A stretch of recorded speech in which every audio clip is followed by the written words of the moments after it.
Nope. You know what? You gotta get this done.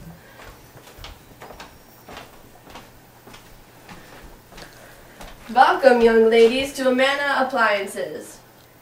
Amanda Appliances, I think I've seen your commercials on TV about you and your people. Well, I'm sure you have, young lady.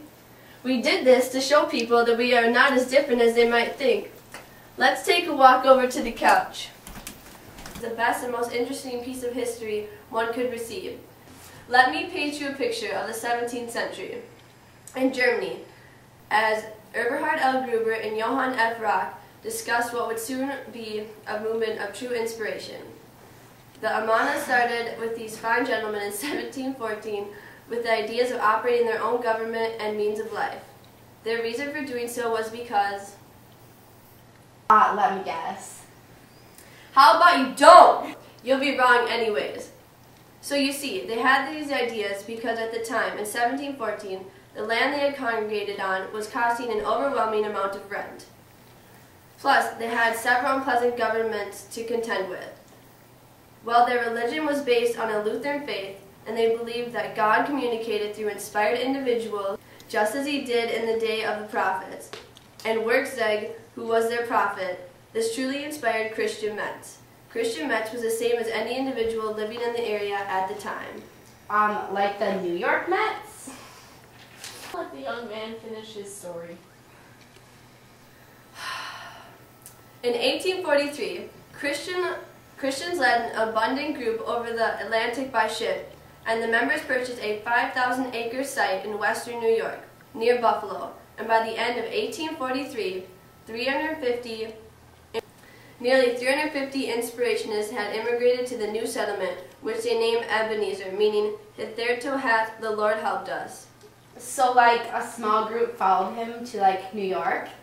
Many other groups followed after Christians. The other groups followed after Christians.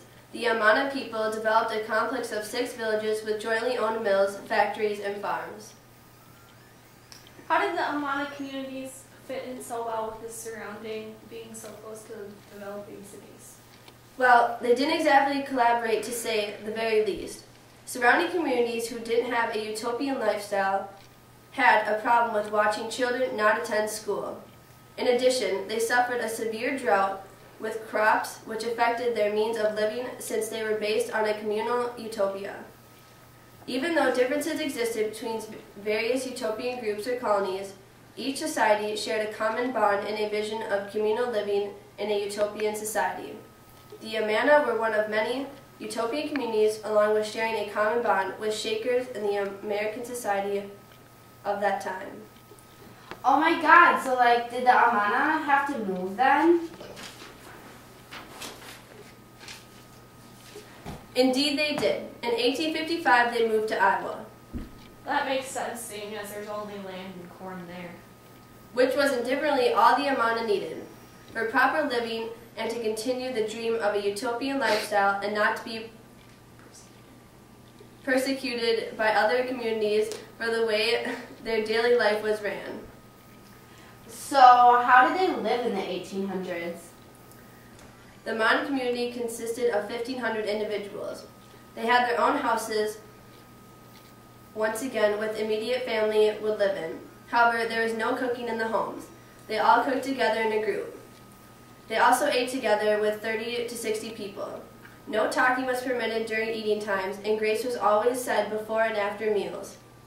They praised God and spent making the meals and thanking the gift of God by helping them provide the food.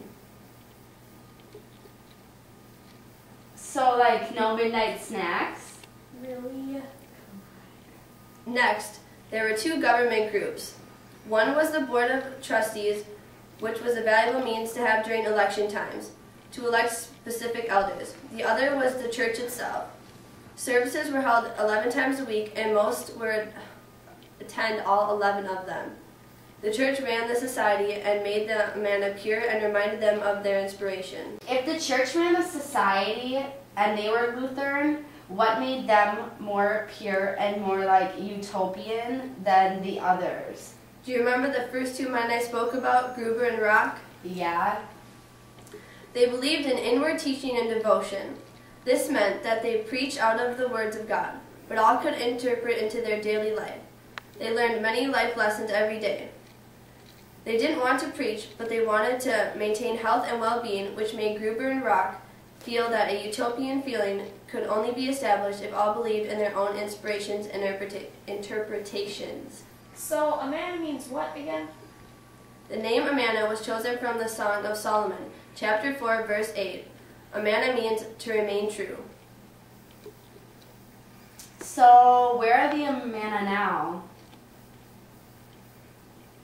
And do they still have a community? Good questions. The Amana, unfortunately, on June 1st, 1932, members elected to retain the traditional church as it was and created a joint stock company, Amana Society Incorporated, for the business enterprises to be operated for profit by a board of directors. They did this because of not being able to compete and live a functional lifestyle with the capitalism that was surrounding them. However, today, the Amana have become very successful with owning over 26,000 acres of land and Amana appliances. How did they get all that land if the surrounding cities were growing with capitalism? Wouldn't they refuse to sell land to the Amana? Actually, they own the 26,000 acres since they relocated to Iowa from New York. They just decided to base their economy on farming. Okay. So, the microwave? Yes, their microwave. Well, in 1934, a young man from the Amana wool mill invented the first beverage cooler. Decades later, the mill business produced the cooler, then became Amana Refrigeration and Whirlpool. With that, the Amana and the Amana community prospered. So the community still exists today? In fact, most all the buildings and houses from when they first settled still exist. However, their lifestyle is combined with modern society. Very few people still live in the utopian way. Amana is divided into Middle, North, South, East, and High Amana. So, how much is the microwave? Oh, this microwave? Yeah. It isn't for sale. Excuse me? But the refrigerator is How much is it? $999.99. If you buy it today, it comes with your own coffee mug, which says, "Shakers don't move, the coffee is hot." Ding! Hi, I'm Molly, and I like to take care of my husband, and I'm an Amana. Thank you, honey. Hi, I like to sell appliances, and I'm Amana. I'm Taylor, and I like to cook, and I'm an Amana.